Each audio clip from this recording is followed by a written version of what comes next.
warahmatullahi wabarakatuh.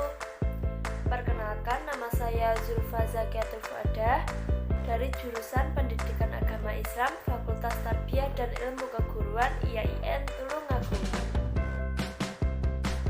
Pada kesempatan ini, kita akan belajar mata pelajaran Al-Quran Hadis kelas 7 Madrasah Sanawiyah dengan materi memahami kedudukan dan fungsi hadis dalam Islam. Pada materi kali ini, kita akan belajar dengan dua tema. Tema yang pertama yaitu terkait dengan pengertian hadis. Dan tema yang kedua terkait dengan fungsi hadis terhadap Al-Quran. Langsung saja, pada tema yang pertama yaitu pengertian hadis. Pengertian hadis menurut bahasa yaitu baru, tidak lama, perkataan, ucapan, maupun cerita. Sedangkan menurut ulama, hadis adalah segala sesuatu yang diriwayatkan atau dinisbatkan kepada Nabi Muhammad SAW, baik berupa perkataan, perbuatan, maupun ketetapan dari Rasulullah SAW. Lanjut pada tema yang kedua, yaitu fungsi hadis. Fungsi hadis terhadap Al-Quran dibagi menjadi 4. Yang pertama yaitu menguatkan hukum yang sudah ada dalam Al-Quran. Yang kedua, menjelaskan atau merinci ayat yang masih global atau mujmal. Yang ketiga, mengadakan hukum yang tidak disebutkan di dalam Al-Quran.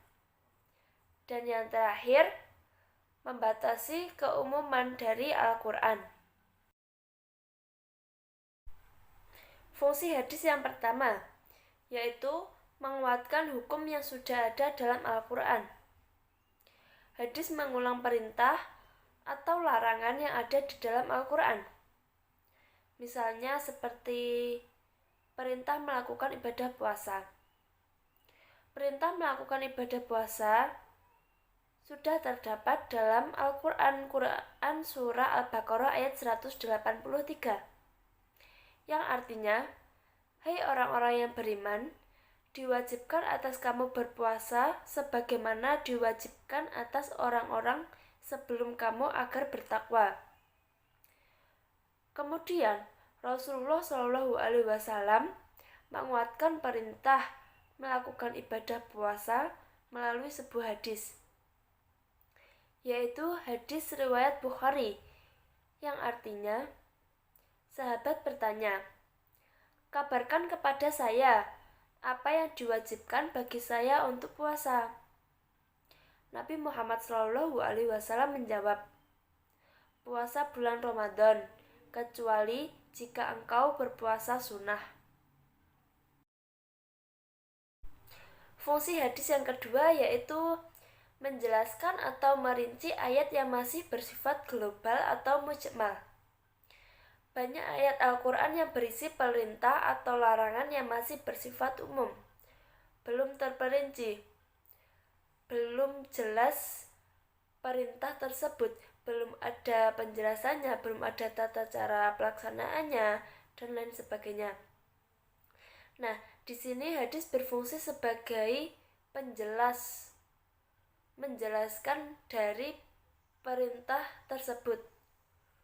Di dalam Al-Quran, Quran surah Al-Baqarah ayat 83 dan beberapa surat yang lainnya telah dijelaskan perintah untuk sholat.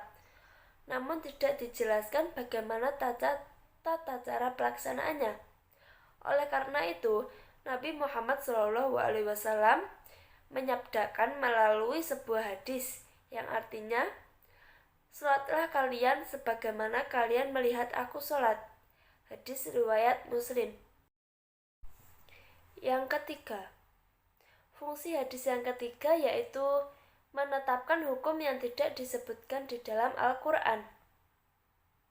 Dalam hal ini, hukum yang ada merupakan produk atau hasil dari hadis atau sunnah yang tidak disebutkan dalam Al-Quran. Contohnya seperti Larangan memakan burung yang berkuku tajam. Larangan memakan binatang buas yang bertaring. Memakan binatang buas yang bertaring hukumnya haram. Disebutkan dalam hadis riwayat Muslim yang berarti setiap binatang buas yang bertaring, maka memakannya adalah haram. Yang terakhir, fungsi hadis yang keempat, yaitu membatasi keumuman Al-Quran. Banyak perintah maupun larangan dalam Al-Quran yang mengisyaratkannya secara umum. Tidak dijelaskan batasan antara wanita maupun laki-laki, tua atau muda, kecil atau besar, dan lain sebagainya. Misalnya perintah kewajiban menjalankan ibadah sholat Jumat. Di dalam Quran surah Al-Jumu'ah ayat 9 disebutkan bahwa diwajibkan bagi seluruh orang muslim untuk melaksanakan ibadah sholat Jumat. Lalu Nabi menyabdakannya dalam sebuah hadis, yaitu perintah melaksanakan sholat Jumat untuk orang mukmin dikhususkan bagi orang muslim yang balik dan berakal. Hadis riwayat Muslim. Inti dari materi memahami kedudukan dan fungsi hadis. Yang pertama yaitu pengertian hadis. Segala sesuatu yang dinisbatkan atau diriwayatkan atau disandarkan kepada Nabi Muhammad SAW, baik berupa perkataan, perbuatan maupun ketetapan. Selanjutnya fungsi hadis. Fungsi hadis ada 4, yaitu 1. Menguatkan hukum yang sudah ada dalam Al-Quran. 2. Menguraikan atau menjelaskan atau merinci ayat yang masih bersifat global atau mujmal. Yang ketiga, menetapkan atau mengadakan hukum yang tidak disebutkan di dalam Al-Quran. Yang keempat, membatasi keumuman dari Al-Quran. Sekian materi yang dapat saya jelaskan. Semoga bermanfaat dan terima kasih.